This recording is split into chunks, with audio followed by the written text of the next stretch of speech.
আমরা পেয়েছি সাবেক বাংলাদেশের প্রধানমন্ত্রী শেখ হাসিনা। আপনাকে স্বাগত জানাই, আপনি আমাদেরকে সময় দিয়েছেন, এসেছেন আমাদের কাছে এবং যুক্ত হয়েছেন আমাদের সঙ্গে, সেজন্য আপনাকে ধন্যবাদ এবং কৃতজ্ঞতা। আমাদের সাথে আরো থাকছেন বেগম খালেদা জিয়া, আপনাকে আমাদের অনুষ্ঠানে স্বাগত জানাই, আপনি আমাদের সময় দিয়েছেন সেজন্য আমাদের কৃতজ্ঞতা জানাবেন।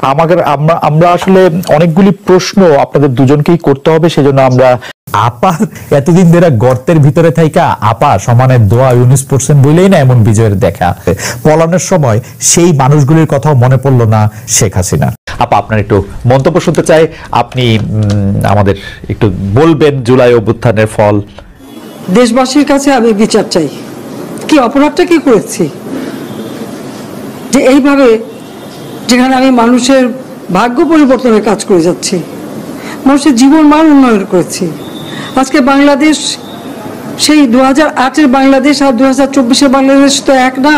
বাংলাদেশের মানুষের জীবন মান তো উন্নত হয়েছে, আমাদের অর্থনীতি আজকে কত কত উপরে উঠে গিয়েছিল, এবং এটা মনে হলো যে এটা আর কিছুই না, এটা আমাদের অর্থনীতিকে সম্পূর্ণ পঙ্গু করে দিয়ে বাংলাদেশকে আবার ভিক্ষুকের জাতি করে দেওয়া, এটাই বোধহয় এদের পিছনে ষড়যন্ত্র। সেটাই হচ্ছে সব থেকে দুঃখজনক, যে দিন রাত অক্লান্ত পরিশ্রম করে বাংলাদেশটাকে যখন একটা জায়গায় নিয়ে আসলাম, আজকে সেখানে দেখি এই একদিকে জ্বালা পোড়া সব কিছু। ঠিক যে প্রতিষ্ঠানগুলি মানুষের সেবা দেয়, আজকে মেট্রো রেলে চড়ে মানুষ কত অল্প সময়ের মধ্যে সময় বাঁচিয়ে কর্মস্থলে পৌঁছাতে পারতো, আবার ফিরতে পারতো। সেখানে ছাত্ররা, চাকরিজীবী, সাধারণ মানুষ সবাই তো যেতে পারতো। সেই স্টেশনগুলি পুড়িয়ে এখন ট্রাফিক জ্যাম, মানুষের কষ্ট। আমি তো কষ্ট লাঘব করেছি, কিন্তু যারা এইভাবে আগুন দিয়ে পুড়িয়ে মানুষের সে কষ্টে আবার ফেলে দিল, তাদের বিচার দেশের মানুষকে করতে হবে। আমি খালি সকলের সহযোগিতা চাই, আর এইভাবে মায়ের কোল খালি হোক এটা আমি চাই না, কারণ আমি তো বাবা মা সব হারিয়েছি, আমি তো জানি হারাবার ব্যথা কত কষ্ট, কিন্তু সেই কষ্ট বুকে নিয়ে তো ফিরে আসতে এদেশের মানুষের জন্য। এখানে আমার তো কোনো চাওয়া পাওয়া নাই, আমি তো আমাদের ছেলে মেয়ের জন্য কিছু করিনি, শুধু তাদের লেখাপড়া, নিজেরাই চাকরি করছে, নিজেরাই পড়েছে, আমি কতটুকু করতে পেরেছি, কিন্তু আমি দেশের মানুষের জন্য করেছি। আজকে অন্তত মানুষের ভাত কাপড়ের ব্যবস্থা, চিকিৎসার ব্যবস্থা, তাদের কাজের সংস্থা সবই তো করে দিচ্ছিলাম। যখন আমরা এক উন্নয়নশীল দেশের মর্যাদা পেলাম, তখনই এই তাণ্ডব করে ঠিক যে জায়গাগুলি মানুষের সেবা করবে সেই জায়গাগুলিতেই আঘাত। শিক্ষা প্রতিষ্ঠানে হল ভেঙে দেওয়া, সবচেয়ে দুর্ভাগ্য যে ভিসির বাড়িতে আগুন দেওয়া। এর আগেও একবার ঢাকা ইউনিভার্সিটিতে ভিসির বাড়িতে আগুন দিয়েছিল, আপনাদের মনে আছে। রংপুরে সেখানে আগুন দিয়েছে, ময়মনসিংহ কৃষি বিশ্ববিদ্যালয় থেকে শুরু করে বিভিন্ন জায়গায় এই তাণ্ডব চালিয়েছে। রাজশাহীতে এই তাণ্ডব চালিয়েছে। বিশ্ববিদ্যালয়গুলিতে সেশন জট ছিল, আমি সরকার আসার পর থেকে কোনো সেশন জট নাই। লেখাপড়ার মান উন্নত করা, যাতে এখান থেকে পড়ে আবার বিদেশেও পড়তে হবে, সেই ব্যবস্থাও করে দিয়েছি। কিন্তু তারপরেও কোটা সংস্কার আন্দোলন, কোটা তো আমি বাতিলই করে দিয়েছি। আমি আহ্বান করেছিলাম যে একটু ধৈর্য ধরো, হাইকোর্টের শুনানি হবে, হাইকোর্ট যে রায় দেয় না, তারপরেও এই আন্দোলন হবে। আজকে এই যে এতগুলি মানুষের জীবনের ক্ষতি হলো, এতগুলি পরিবার ক্ষতি হলো, এর দায় দায়িত্ব কাদের? আমি দেশবাসীর কাছে সেই আহ্বান জানাবো যে এই ধরনের ধ্বংসযজ্ঞের জন্য এই দেশকে নিয়ে একটু চালাতে না পারি। আমি সকলের সাহায্য চাই, আর আমি চাই না এভাবে মায়ের কোল খালি হোক আর এভাবে মানুষ অসহায় হয়ে পড়ুক। এই হাসপাতালটাই তো আজকে আপনারা দেখেন কত সুন্দরভাবে করে দিয়েছি। কিছু নেই হাসপাতালে, একটা লিফটও ছিল না আমি যখন সরকারে আসি। আর সেই হাসপাতালও আমার আব্বা স্বাধীনতার পর জাতির পিতা বঙ্গবন্ধু শেখ মুজিবই করে দিয়েছিলেন। আমি সেটা উন্নতি করেছি বলেই তো আজকে চিকিৎসা দিতে পারছি, নইলে এত রোগীর চিকিৎসা দেওয়া কোনোদিন সম্ভব হতো না। তো আমার কি এটাই অপরাধ যে আমি মানুষের জীবন মান উন্নত করার জন্য কাজ করেছি, আর সেই জায়গাগুলিকে হামলা করতে হবে? কোভিড-19-এর সময় যেখানে আমরা সব থেকে ভালোভাবে মানুষের চিকিৎসা দিতে পেরেছি, সেই কোভিড হাসপাতাল সেখানে আগুন দিয়েছে। এটা কি ধরনের খেলা? যাক, আমি আর কিছু বলতে পারি না। আমি যে এগুলি এক একদিন দেখি আর শেখ হাসিনা, আপনাকে অনেক ধন্যবাদ, অনেক ধন্যবাদ। বেগম খালেদা জিয়া, আপনি গণতন্ত্রের পক্ষে লড়াইয়ে সামিল হতে বলছেন, প্রশ্ন কেউ কেউ করছেন, প্রশ্ন উঠছে, আপনি কি এইসব মামলা মোকদ্দমা থেকে মুক্তি পেতে ডক্টর মোহাম্মদ ইউনূস সরকারেরই পরিবর্তন চাইছেন? বিসমিল্লাহির রহমানির রহিম।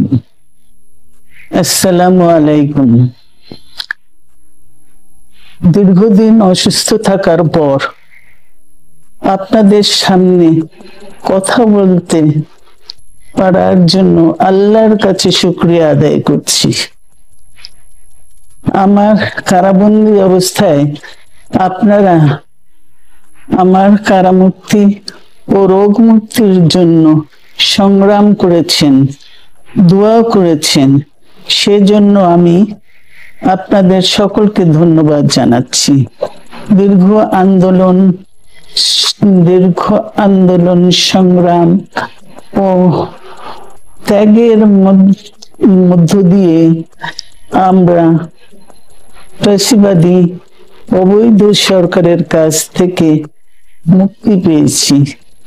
আমি আন্তরিক ধন্যবাদ জানাতে চাই আমাদের বীর সন্তানদের, যারা মরণপণ সংগ্রাম করে এই অসম্ভবকে সম্ভব করেছে। শত শত শহীদদের জানাই শ্রদ্ধা। এ বিজয় আমাদের নতুন সম্ভাবনা নিয়ে এসেছে। দীর্ঘদিনের নজিরবিহীন দুর্নীতি, গণতন্ত্রের ধ্বংসের স্তূপের মধ্য থেকে আমাদের নির্মাণ করতে হবে এক সমৃদ্ধ বাংলাদেশ। ছাত্র তরুণরাই আমাদের ভবিষ্যৎ। তরুণরা এই যে স্বপ্ন নিয়ে বুকের রক্ত ঢেলে দিয়েছে, সেই স্বপ্ন বাস্তবায়নে করতে মেধা, যোগ্যতা, জ্ঞান ভিত্তিক গণতান্ত্রিক বাংলাদেশ গড়ে তুলতে হবে। শোষণহীন সমৃদ্ধ বাংলাদেশ। সকল ধর্মের গোত্রের অধিকার নিশ্চিত করতে হবে। শান্তি, প্রগতি আর সাম্যের ভিত্তিতে আধুনিক বাংলাদেশ নির্মাণে আসুন আমরা তরুণদের হাত শক্তিশালী করি।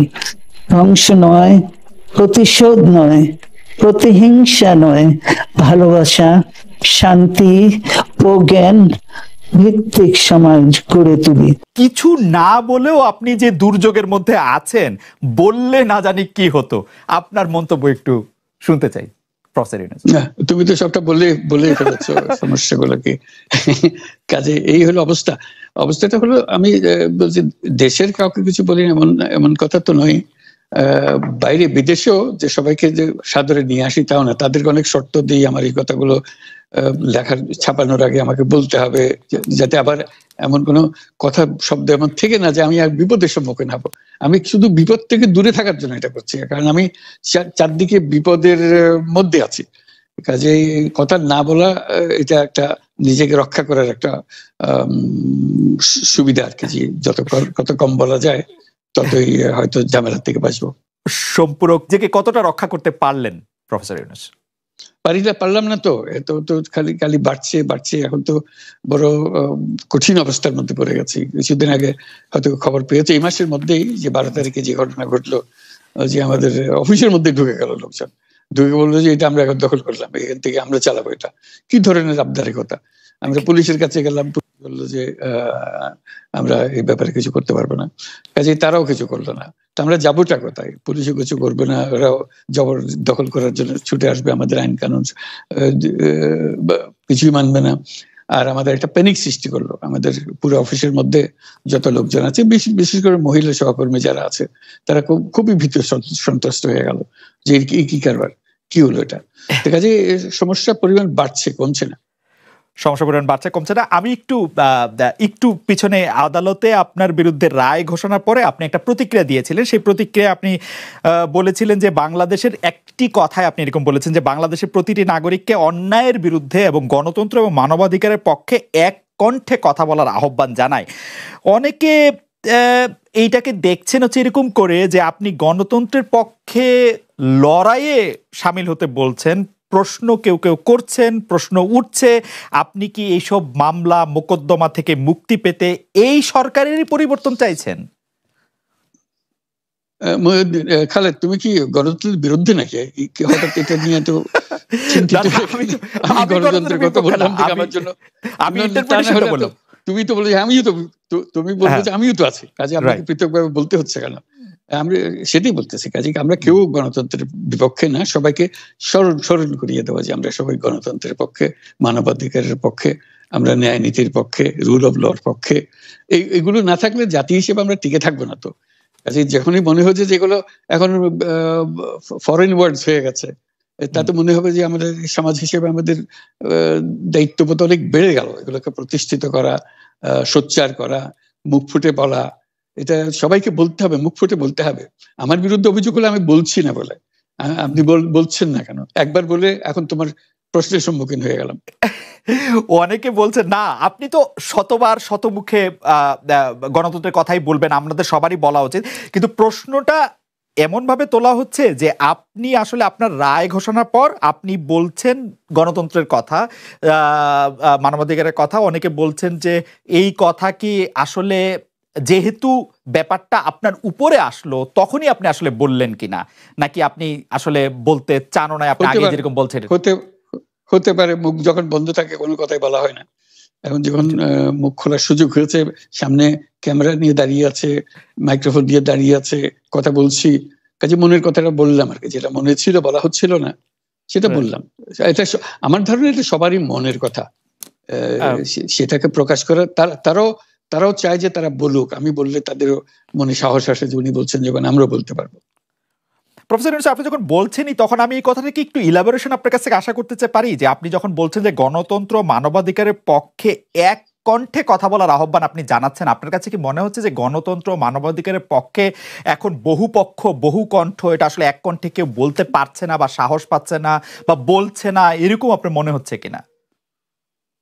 আমার মনে হচ্ছে তাই, কারণ বলতে পারছে না তো, মুখ খুলে সব গণতন্ত্রের কথা বলতে পারছে না, কাজে সেটা বলা, এক বাক্যে বলা, পরিষ্কার কণ্ঠে বলা, এটা আমাদের সবার দায়িত্ব, তো জাতীয় দায়িত্বটা, যে না হলে গণতন্ত্র বলে কিছু থাকবে না আমাদের জন্য, আদৌ গণতন্ত্র বলে কিছু থাকবে না।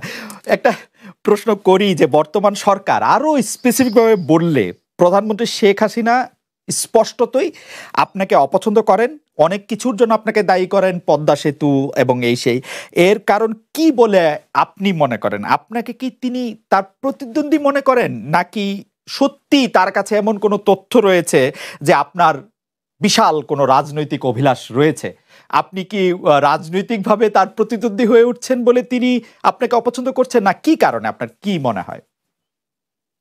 আমার মনে হয় উনি মনে করেন যে আমি দেশের সর্বোচ্চ ডাকু, সন্ত্রাসী, কিংবা আমি অপরাধী, আমি সেরা চোর, এই জাতীয় জিনিস মনে করেন। কাজে সেগুলো ব্যাখ্যা করেন উনি তার মুখে।